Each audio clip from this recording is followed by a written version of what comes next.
नमस्कार दोस्तों, 7 star education YouTube channel पर आपका हार्दिक स्वागत है। आज हम करने जा रहे हैं संत कवि कबीरदास जी का साहित्यिक परिचय।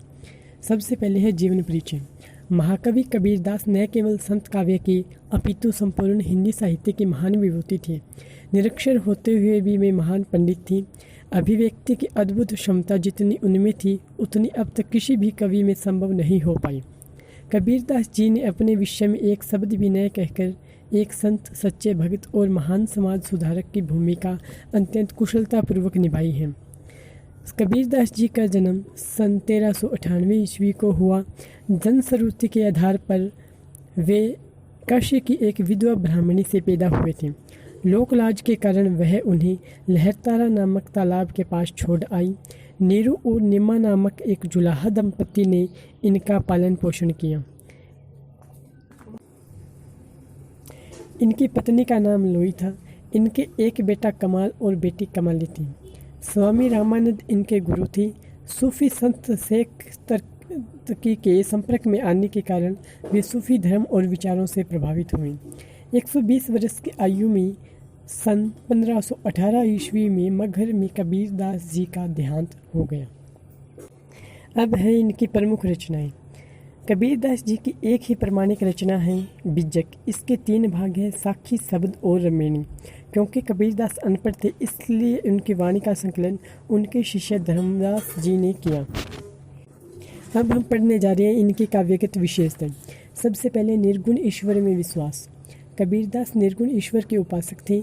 वे ईश्वर को आदि अंत अगम अगोचर मानते थे। इनका निर्गुण ईश्वर कण-कण में समाया हुआ था। नंबर 2 है समाज सुधारक। कबीरदास संत होने के साथ साथ अपने युग के महान समाज सुधारक भी थे। वे सामाजिक विचारधारा के प्रगतिशील सुधारक थे। उन्होंने वर्ण व्यवस्था, छुआछूत, ऊंच नीच तथा अन्य कुरीतियों का घोर विरोध किया। नंबर 3 है गुरु की महिमा। कबीरदास की दृष्टि में गुरु की अपार महिमा है। वे गुरु को ईश्वर से भी बढ़कर मानते हैं। उनका मत है कि गुरु की कृपा से ही ईश्वर की प्राप्ति हो सकती है। नंबर 4 है बहुदेववाद और अवतारवाद का खंडन। महाकवि एवं समाज सुधारक कबीरदास ने बहुदेववाद और अवतारवाद का जोरदार शब्दों में खंडन किया है। हिंदू मुस्लिम एकता स्थापित करने के लिए उन्होंने एक ईश्वरीयवाद का उपदेश दिया।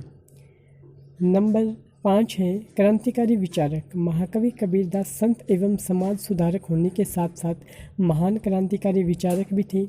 उस समय समाज में अनेक मत एवं विश्वास व्याप्त थे। संपूर्ण समाज विभिन्न वर्गों में बंटा हुआ था। कबीरदास ने वर्गहीन समाज की स्थापना कर मानवतावाद का प्रचार किया। प्रेम भावना। कबीरदास ने जहाँ ज्ञान प्राप्ति पर बल दिया वहाँ प्रेम के अभाव में ज्ञान को अधूरा कहा है। उनकी दृष्टि में प्रेम भाव का होना नितांत आवश्यक है। कबीरदास ने प्रेम की आवश्यकता पर बल देते हुए कहा है, पोथी पढ़ पढ़ जग मुआ, पंडित भया न कोई, ढाई आखर प्रेम के, पढ़े सो पंडित हों। नंबर 7 है जाति पाति की भावना का खंडन। कबीरदास जी सभी मनुष्यों को ईश्वर के संतान मानते थे, इसलिए उनकी दृष्टि में सभी मानव एक समान हैं। फिर जाति के आधार पर भेदभाव कैसा? उन्होंने जातीय भेदभाव का जोरदार शब्दों में खंडन करते हुए कहा है, जाति पाति पूछे नहीं कोई, हरि को भजे सो हरि का होय।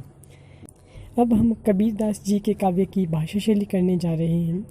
कबीरदास की भाषा जनभाषा है। उनकी भाषा में राजस्थानी, पंजाबी, खड़ी बोली, पूर्वी हिंदी, ब्रज तथा फारसी आदि भाषाओं के शब्दों का प्रयोग हुआ है।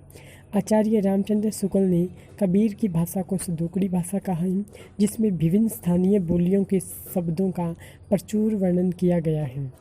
डॉक्टर हजारी प्रसाद द्विवेदी ने उनकी भाषा के विषय में लिखा है, भाषा पर कबीर का ज़बरदस्त अधिकार था। वे वाणी के डिक्टेटर थे। जिस बात को उन्होंने जिस रूप में प्रकट करना चाहा उसे उसी रूप से कहलवा दिया। धन्यवाद। नमस्कार दोस्तों।